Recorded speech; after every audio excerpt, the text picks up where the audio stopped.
Okay, so you've sent in some really fascinating stuff about Mount Everest. I gotta say, what strikes me right away is how it's clearly so much more than just this highest point on Earth. Yeah, definitely more than a dot on the map. Exactly, it's this almost mythical place. It's like this perfect storm of human ambition, incredible natural forces, this stark beauty, and obviously real danger. It's almost magnetic the way it draws people in. Totally. So we're going to dive deep into this Everest story using all the material you've given us. We'll be covering all the bases, from like the basic facts of the mountain itself to the crazy story of that first successful climb. What climbing Everest looks like now, all the dangers involved, and I think most importantly, what pushes people to even try to climb it. What do you think? Ready to start? Absolutely. Everest has this grip on the human imagination. And looking at the stuff you sent over, one thing's for sure, this isn't just a geological feature, it's a place absolutely steeped in history and human aspiration. And it's like this in-your-face reminder of nature's raw power. 100%. I think we're going to uncover some really cool connections as we go along. I think so too. All right, so let's start with the basics. When we talk about Everest, it's kind of easy to forget just how massive it is and what powerful forces actually created it. Right. Where exactly is this giant located, Yeah. and how can we even begin to understand how tall it actually is? So geographically, Everest is a huge part of the Himalayas. That colossal mountain range that takes up such a huge chunk of Asia. For sure. To be precise, it's right on the border of Nepal and China, in the Tibetan Autonomous Region of China. And as for its height, the official number is 8,848.86 meters. Wow. Which translates to roughly 29,031 feet. But to get a real sense of that, imagine something like 20 Empire State Buildings stacked on top of each other. Whoa, 20 Empire State Buildings. That puts it into perspective. That's insane. Yeah, it gives you a little perspective on the scale we're talking about here. Totally. And I mean, this wasn't something that just popped up overnight. This is a process, right? Yeah. So what's the story, geologically speaking, of how Everest came to be? Its creation is a process that has been going on for millions of years. It's a direct result of the Indian and Eurasian tectonic plates colliding. Okay. So these enormous land masses smashed into each other, and that unimaginable pressure forced the land upward. That's how the Himalayas were born, and of course, Everest along with them. And here's the wild part. That tectonic activity is still going on today. Really? Yeah, so technically Everest is still growing. Just a tiny bit each year, but still. That's mind-blowing. I never knew that it was still growing. It's almost like a living thing. Right. So something else that really caught my eye in the research you sent was that Everest has all these different names depending on, I guess, a cultural context. Can you break those down for us? Sure. The different names really show you how much the mountain means to different cultures. In Nepali, it's Sagarmatha, which if you translate it means goddess of the sky. And in Tibetan, it's Chomolungma, meaning goddess mother of the world. These names really show the deep spiritual connection that people living in those regions have with Everest. It's been there for centuries. Goddess of the sky, goddess mother of the world. Those names are so powerful. It really makes the English name Mount Everest sound kind of plain. It does, doesn't it? Yeah. Especially when you consider, as your research points out, that it was named after a British surveyor, Sir George Everest, who, get this, never actually saw the mountain himself. Uh-huh. That is kind of ironic when you think about it. It is. I mean, it kind of shows how differently cultures can look at and name the same exact place based on their history, beliefs, all of that. It really does make you think about whose perspective gets heard on a global scale, For sure. Yeah. Okay, so we've covered the basic facts. Let's shift gears and talk about this incredible achievement, that very first confirmed successful climb. All right. Your research talks about how many attempts were made before 1953. Many, yeah. Each one super dangerous, obviously. Can you set the scene for us? What was it like back then? Well, the early 1900s saw a bunch of brave climbers trying to conquer Everest, but they didn't make it. Makes sense. These early attempts were they often ended badly. Because of the high altitude, the weather was super unpredictable, and their climbing gear was, let's just say it wasn't as good as what we have now. Definitely not. These failures show just how challenging Everest was, and still is, really, for those early climbers. Oh, absolutely. Think about it. They were going into the unknown with really basic equipment. It says a lot about human nature that they kept pushing. Yeah. That desire to explore and, conquer what seems impossible. Yeah, that drive to push the limits is incredible. Yeah. So then goes 1953, a landmark year. Definitely. Tell us about the two men who finally achieved this historic climb, Sir Edmund Hillary and Tenzing Norgay. So 1953, that's the year it happened. Yeah. Sir Edmund Hillary, he was a super determined climber from New Zealand.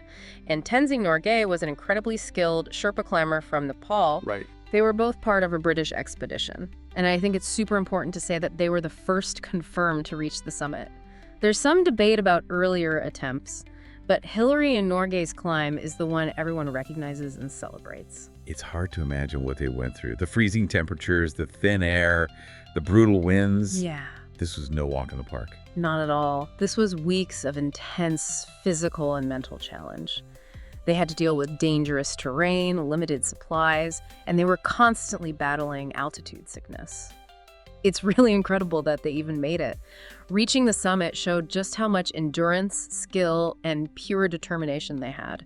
And when they finally got to the top, they only had something like 15 minutes, right? That's right. It's super dangerous to stay up there for too long. Yeah, of course. So what did they do in those precious few minutes? They took those iconic pictures, the ones you see everywhere, proof that they'd done it.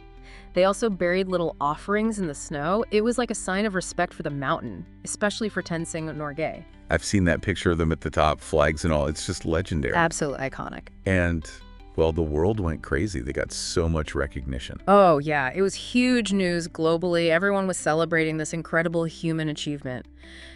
Hillary was knighted, became Sir Edmund Hillary. And Tenzing Norgay, he was a hero in Nepal. He finally got the recognition he deserved.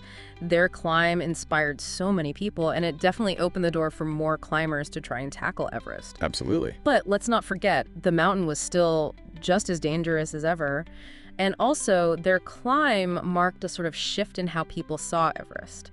It went from this unconquerable peak to, well, a challenge to overcome, and that has its own set of consequences. We'll talk about that a bit later. Which leads us perfectly to climbing Everest today. I mean, things are so different now compared to those early climbs. From what we've seen, more people can actually attempt to climb Everest now. Why is that?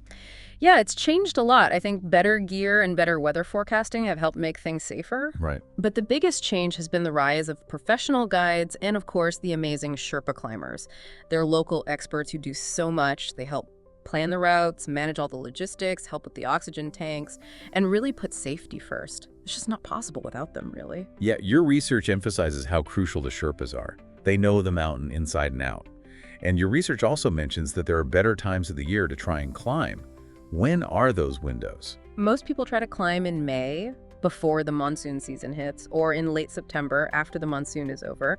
That's when the weather is the most stable, but you can never be 100% sure with Everest. Things can change really fast up there. Definitely.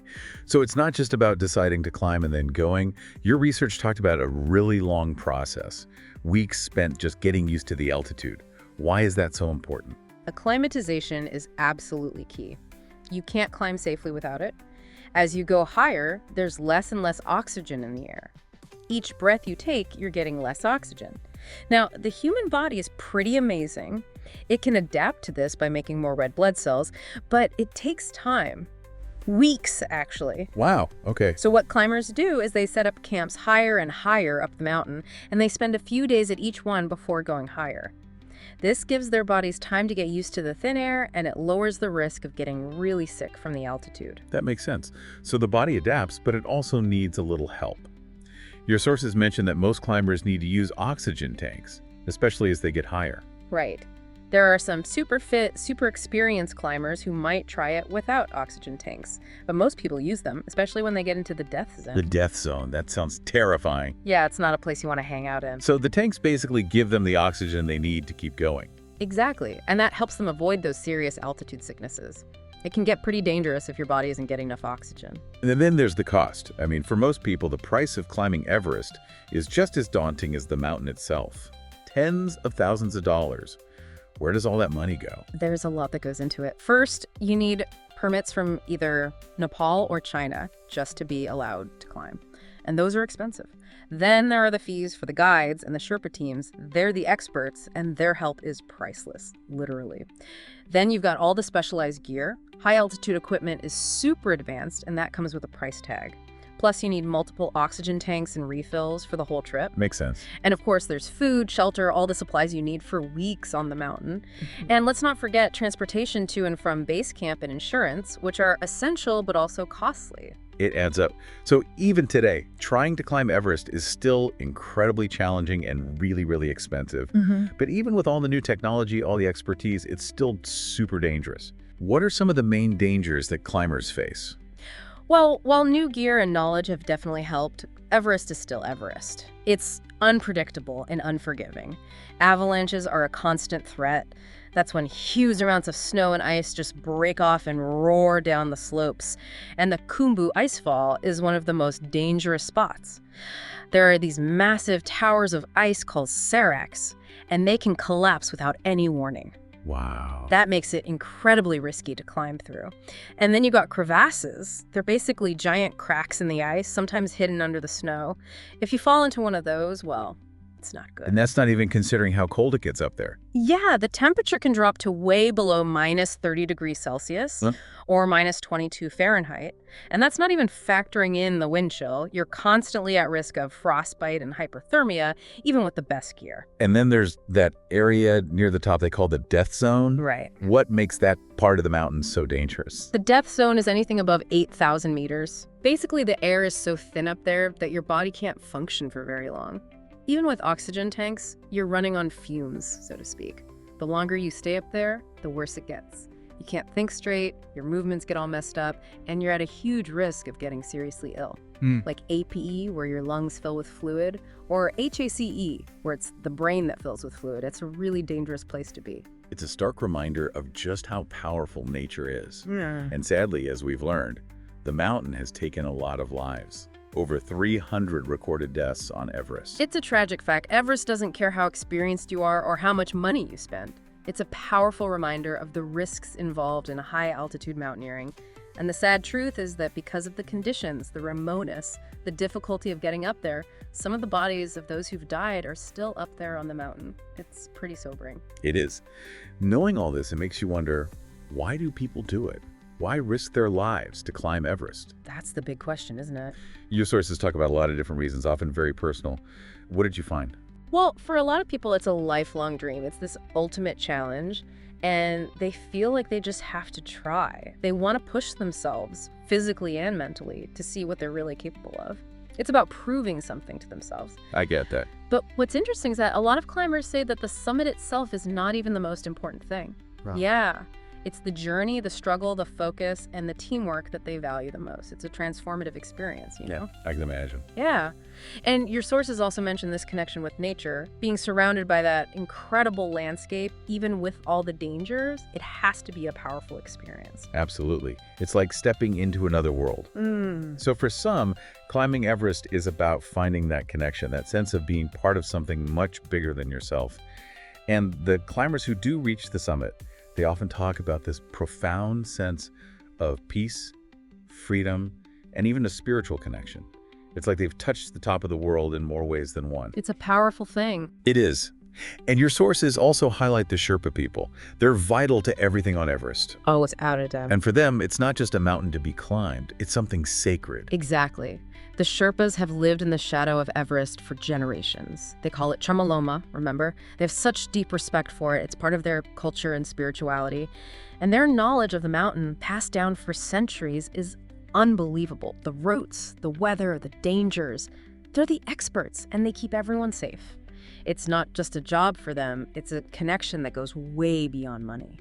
That's so important to remember. So as we wrap up our deep dive into this incredible mountain, it's crystal clear that Mount Everest is more than just the tallest point on Earth. It's a place of incredible history, breathtaking beauty, and real danger. And it's a testament to human ambition and our drive to push boundaries. I think you've summed it up perfectly. It's a symbol of nature's power. And it's a symbol of human resilience, our determination, our ambition. And it's a reminder that there are still wonders out there in the world. And that even the toughest challenges can be overcome, but only with courage, determination, and that really crucial element that we see in Hillary and Norgay's story, teamwork. Couldn't have said it better myself. It makes you think about your own life, your own challenges, doesn't it? It does. We all have our own Everests, those goals that seem impossible.